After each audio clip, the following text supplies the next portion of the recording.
casa.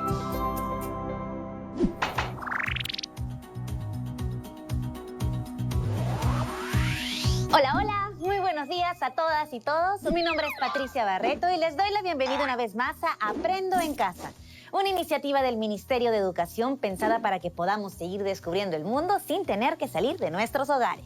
Como ustedes ya saben, este programa está dirigido a todos los estudiantes de quinto y sexto grado de primaria, pero pueden invitar a todos sus familiares en casa, a los que los acompañen, ya que así pasaremos un mejor momento para aprender y será mucho más divertido. No olviden que antes de comenzar deben tener a la mano sus cuadernos, sus hojas de reuso, un lápiz o lapicero para tomar sus apuntes. ¿Están listos? ¡Perfecto! Aquí vamos. En los últimos días hemos ido aprendiendo acerca de los recuerdos para completar nuestro reto principal de estas 2 semanas, seleccionar y compartir anécdotas y experiencias de nuestra familia y comunidad. Pensando en ello, elaboramos una lista de actividades. ¿Las recuerdan? Muy bien, aquí la tenemos. Veamos. Hasta ahora hemos aprendido cómo se forman los recuerdos. Leímos acerca de la relación entre los recuerdos y las emociones. Recopilamos y organizamos recuerdos en una línea de tiempo. Reconocimos los cambios producidos en los objetos a través del tiempo y compartimos los recuerdos familiares en relación con ellos. Recordamos algunas experiencias familiares para contarlas oralmente. Elaboramos decoraciones usando patrones geométricos y apreciamos una obra artística que recordamos. ¡Wow! Hemos hecho un montón de actividades muy interesantes. La actividad que realizamos ayer nos ha permitido activar nuestros recuerdos a través de la apreciación de algunas obras artísticas. Aprendimos que algunas obras como fotografía, cerámica, dibujos, pintura, videos, canciones, poemas, entre otras, surgen de recuerdos muy personales de cada artista. Sin embargo, se pueden conectar con nuestras ideas y recuerdos y nos pueden permitir así recuperar nuevamente esas experiencias vividas. Entonces, para seguir avanzando con nuestras actividades, nuestra misión de hoy es resolver problemas de fracciones en contextos cotidianos como los que estamos abordando estas semanas. Las fracciones son números que comunican. Por ejemplo, que parte de un todo representa una cantidad. También nos ayudan a expresar medidas cuando estas no son un número entero de unidades, entre otras aplicaciones. ¿Han escuchado, por ejemplo, expresiones como deme un cuarto de kilo? O lleve un tercio más por el mismo precio. ¿Las han escuchado? Si respondieron con un sí, entonces ya conocen algo del fascinante mundo de las fracciones. Para acompañarnos en este programa hemos invitado a nuestra querida profesora Verónica. Bienvenida, profesora. Hola a todas y todos. Soy la profesora Verónica Suárez Orellana. Hoy voy a ser su aliada para aprender sobre un interesante tema que se relaciona a las matemáticas con nuestra vida cotidiana. ¿Están listas y listos para comenzar? Perfecto. Como ya les adelantó Patti, hoy abordaremos un concepto fundamental de las matemáticas, las fracciones. Por eso, nuestro objetivo de hoy es que ustedes en casa empiecen a familiarizarse con ellas, conozcan lo útiles que son y pueden aplicarse en situaciones diarias. ¿Se les ocurre algún momento de su vida que hayan utilizado fracciones? Quizás cuando vemos la hora y decimos son las 12:15. O cuando queremos saber qué parte de una torta nos hemos comido. O cuando queremos entender una receta.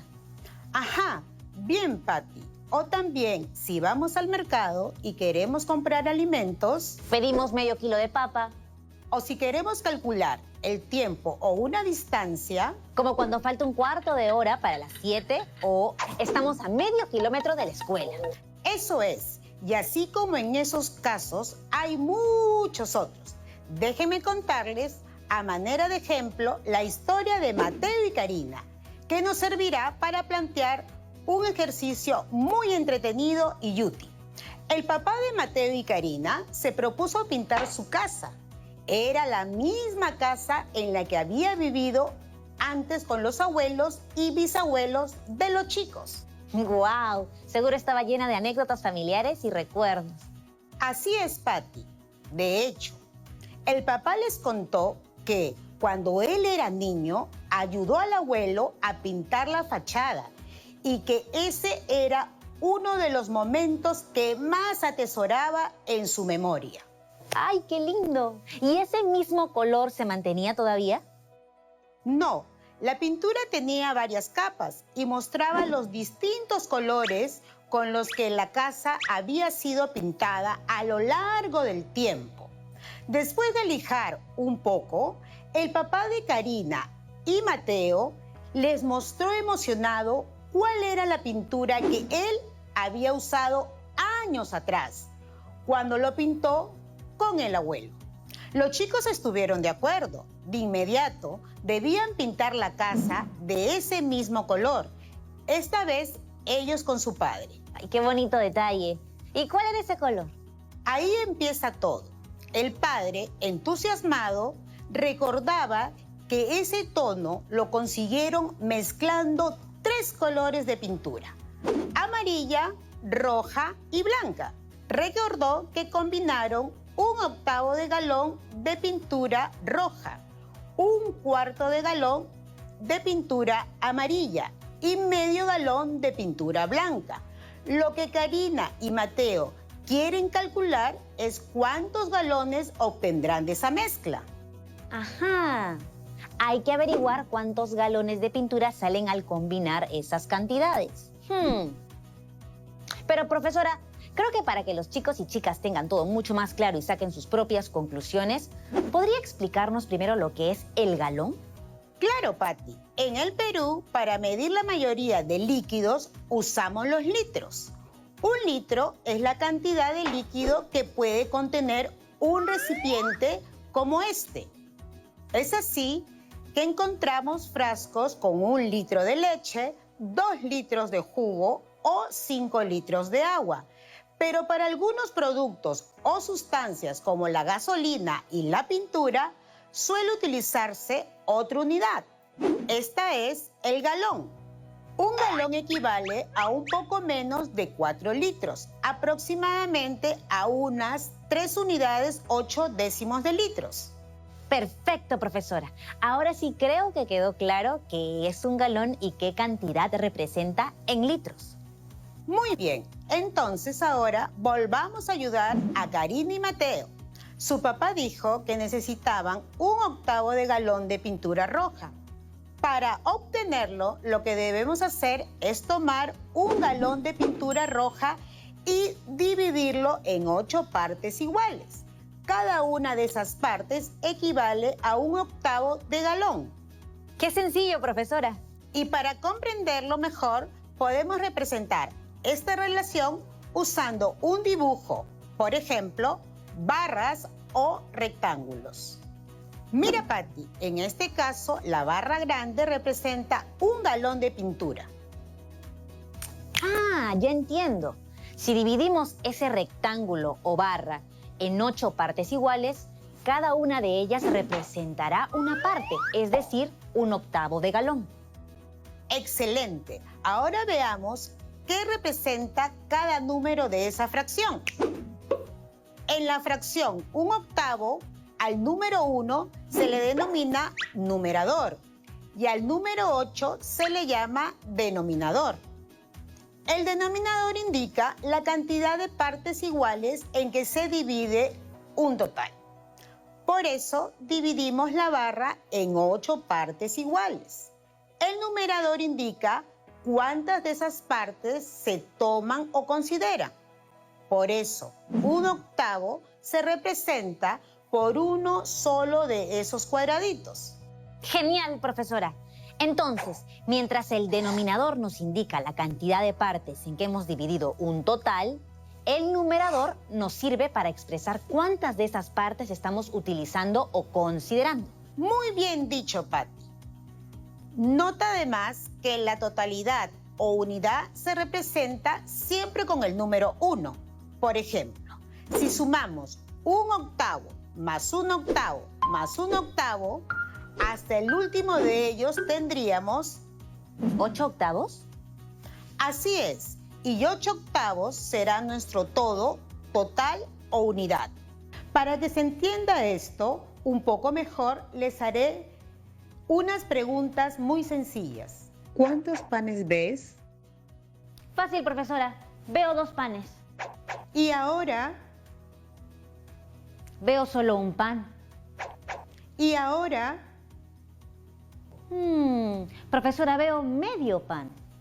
exacto, mientras una fracción representa una parte del pan, el número 1 representa a todo el pan.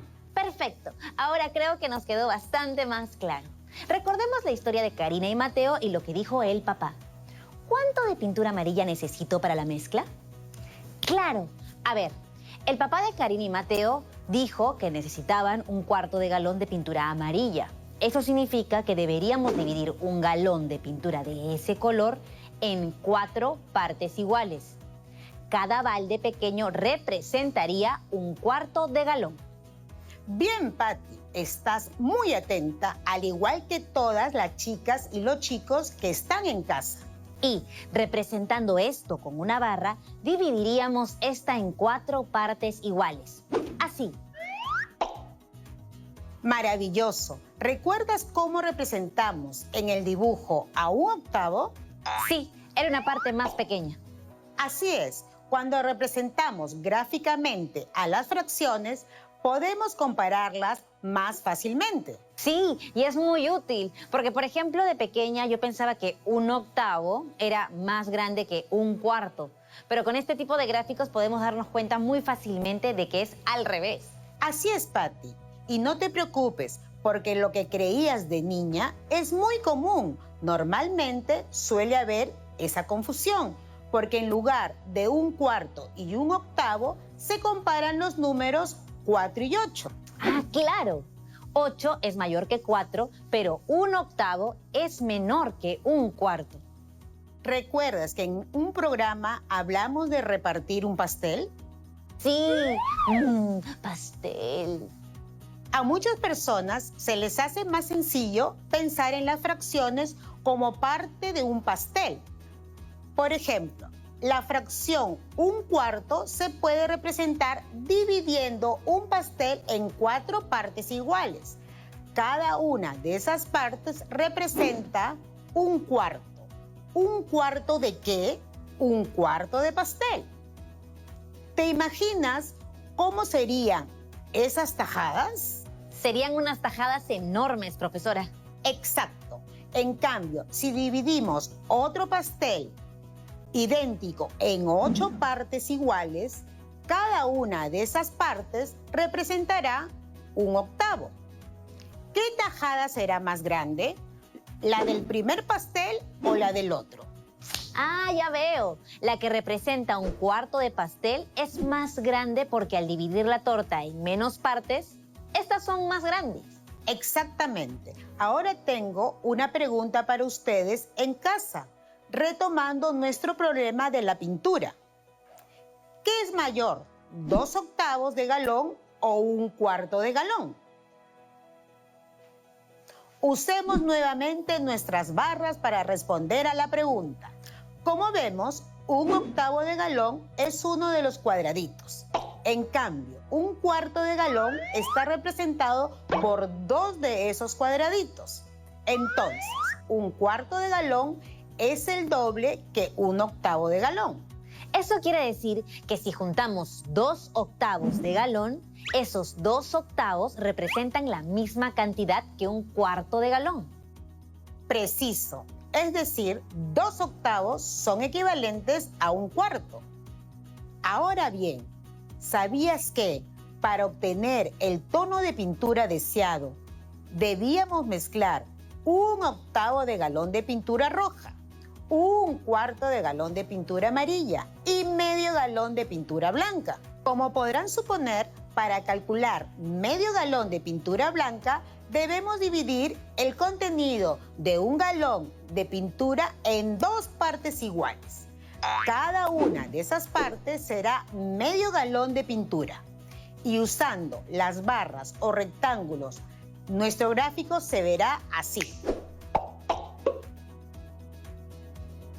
Entonces ya estamos. Para saber cuánto de pintura obtendrán de la mezcla, lo que podemos hacer es combinar las barras que representan cada pintura. Así es. Y esto lo podemos hacer uniendo las barras que representan las 3 pinturas mencionadas. Algo así. Y por fin, al combinarse estas pinturas, obtendremos el color deseado. Ahora debemos calcular la cantidad total de pintura obtenida. ¿Se te ocurre cómo, Patti? A lo mejor podríamos guiarnos de los cuadraditos. Muy bien. ¿Y qué representaba cada cuadradito? Cada cuadradito representaba 1/8 de galón. Eso nos daría 1, 2, 3, 4, 5, 6, 7. 7 octavos. Excelente. Pero, ¿7/8 de qué? 7 octavos de galón de pintura. Esa es la cantidad de pintura que obtendrán Mateo y Karina. Exacto. Y esa fracción se escribe así. Recuerden, cuando usamos fracciones es muy importante no perder de vista cuál es nuestro total o unidad. En este caso, el total o unidad que fuimos dividiendo en partes iguales fue el galón de pintura. Increíble, profesora. Siento que estamos aprendiendo muchísimo. Pero todavía hay más. Esta idea de fracción como una o más de las partes iguales en que se divide un total tiene una enorme cantidad de aplicaciones. Por ejemplo, si una persona de 60 años pudiera juntar todas las horas que dedicó a dormir durante todos esos años, ¿cuántos años de su vida los habrá pasado durmiendo? Ni idea, profesora Verónica. ¿Cuánto? Los dejo pensando en eso. Lo descubriremos después de la pausa. Uy, qué interesante. Ya quiero saber más. Nos vemos en un minuto, chicos y chicas. No se vayan.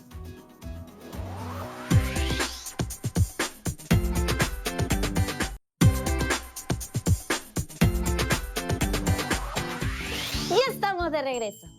Antes de irnos a la pausa, la profesora nos dejó con esta curiosa pregunta.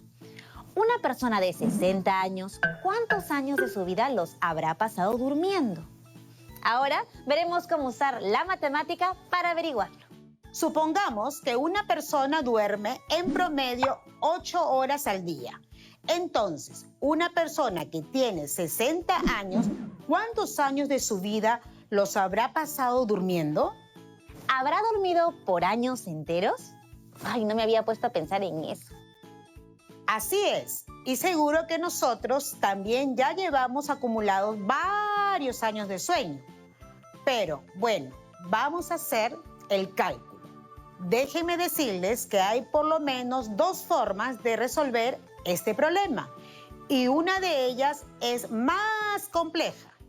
Veamos, 8 horas diarias de sueño en un año de 365 días nos dará 365 por 8, es decir, 2.920 horas. En 60 años habrá dormido 2.920 por 60, lo que nos da 175.200 horas. Pero no nos preguntan cuántas horas duerme en total, sino cuántos años.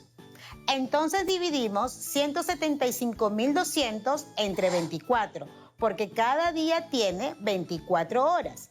Y obtenemos 7.300 días. Si queremos pasar esa cantidad de días a años, pues dividimos 7.300 entre 365, lo que nos da 20 años. ¡Increíble! Eso quiere decir que una persona de 60 años pasa 20 años de su vida durmiendo. ¡Wow! Profesora, realmente es un dato muy interesante, pero yo le diría que hacer el cálculo no fue nada sencillo. Entiendo, Pat. Sí, muchas partes de este proceso no te parecieron simples. No te culpo. Este proceso tiene muchos pasos y operaciones, por lo que es más complejo y no muy fácil de llevar a cabo. Pero hay otra manera de abordar el problema. Lo sabía, y seguramente usaremos fracciones. Así es, querida Patti. A ver, ¿recuerdan cuántas horas al día duerme una persona? 8 horas aproximadamente. Correcto. cada día una persona promedio duerme aproximadamente 8 horas. ¿Y podrías decirme cuántas horas hay en un día? Eso es fácil, 24 horas. Exacto. Y si de las 24 horas que tiene un día una persona duerme 8 horas, ¿qué parte del día se la pasa durmiendo? Pues si en un día hay 24 horas, en esas 24 horas hay 3 grupos de 8. Es decir, 8 horas representa la tercera parte de un día. Entonces, ya estamos. Cada día las personas dormimos en promedio la tercera parte del día. Volviendo a la persona de nuestro ejemplo, podemos decir que en 60 años habrá dormido la tercera parte de 60, es decir, 20 años. ¡Asombroso, profesora! Al usar el concepto de fracción, hemos llegado a la misma respuesta que con el razonamiento anterior, pero muchísimo más rápido y sin hacer tanto cálculo. ¿Lo ves, Patty?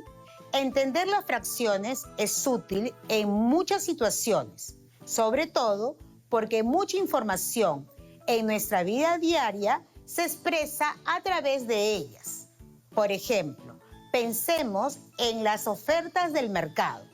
Imagina que tienes 2 productos con el mismo precio, calidad y contenido, pero en uno de ellos viene gratis 1/3 más, mientras que en el otro te ofrecen 1/4 más gratis también.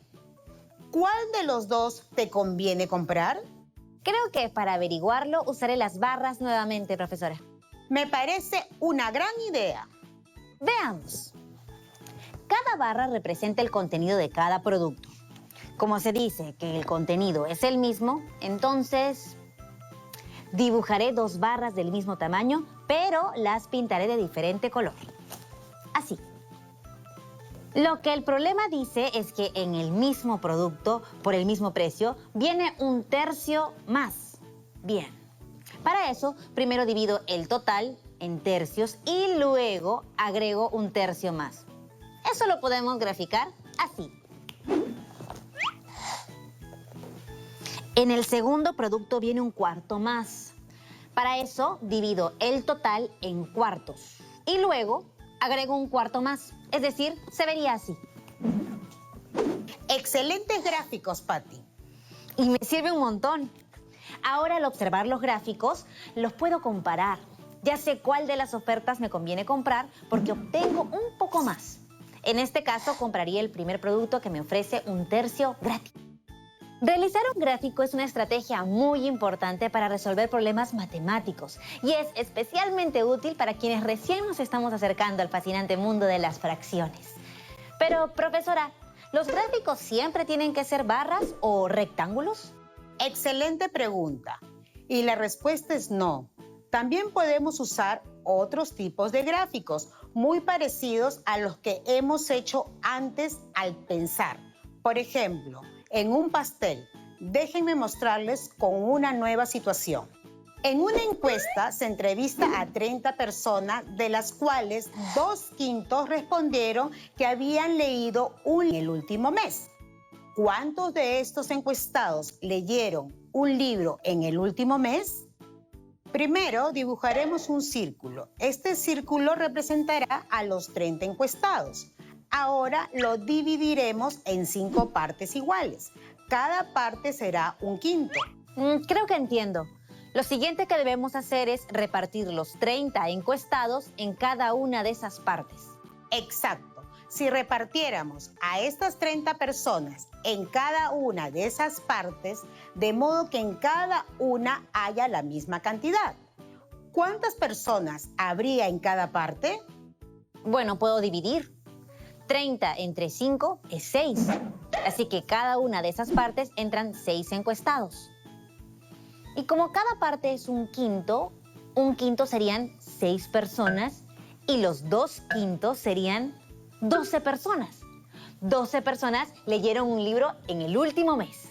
Genial, Patty. Chicas y chicos, para terminar, solo quiero enfatizar en un concepto clave. Y esto es que dos fracciones que se escriben diferente pueden tener un mismo valor. Eso ya lo vimos aquí con los galones. Recordemos. Cierto, 2/8 es igual que 1/4. Estrictamente no son iguales, Patti. Cuando tienen el mismo valor, lo más correcto es decir que son fracciones equivalentes. Sobre las fracciones equivalentes, aún hay mucho que decir. Sirven, por ejemplo, para comparar, sumar o restar fracciones. Pero eso lo veremos con calma en futuros programas. Por ahora, antes de irme, les dejo un resumen con algunas ideas claves acerca de las fracciones. En una fracción, el número de abajo, es decir, el denominador, indica la cantidad de partes iguales en que se divide un total. El número de arriba, es decir, el numerador, indica la cantidad de esas partes que se toman o consideran. Una buena forma de resolver problemas de fracciones y comprenderlas es utilizar un gráfico. Este puede tener diferentes formas, pero debemos buscar siempre la más fácil de representar. Podemos también calcular una fracción de un número como los 2/5 de 30. Para ello, basta repartir el número en 5 partes iguales y tomar 2 de ellas. Así, 2/5 de 30 es 12. Finalmente, aprendimos que dos fracciones que se escriben diferente tienen el mismo valor, como 2/8 y 1/4, y se llaman fracciones equivalentes. Estupendo, profesora. Ese ha sido un gran resumen. Muchísimas gracias. Gracias a ti y a todas y todos los chicos que nos ven. Hasta pronto. Nos vemos. ¡Wow! Este ha sido un programa genial. Las fracciones pueden parecer un desafío para muchas personas, pero gracias a lo que hemos aprendido el día de hoy podemos ir conociéndolas mejor. Además, podemos profundizar lo aprendido realizando las actividades propuestas en el cuaderno de trabajo Matemática 5 de las páginas 43 a la 49. Seguramente en los próximos programas podremos ir aprendiendo más sobre ellas. Ahora me toca decir hasta pronto. Recuerden compartir sus trabajos con sus profesores, compañeros y compañeras y no olviden colocar fecha y título para archivarlos en sus portafolios. Y sobre todo, pongan en práctica lo aprendido. Muy bien, ahora sí, corriendo, a lavarse las manos y a desinfectar todo con mucho cuidado. Nos vemos en nuestra próxima actividad. ¡Chao, chao!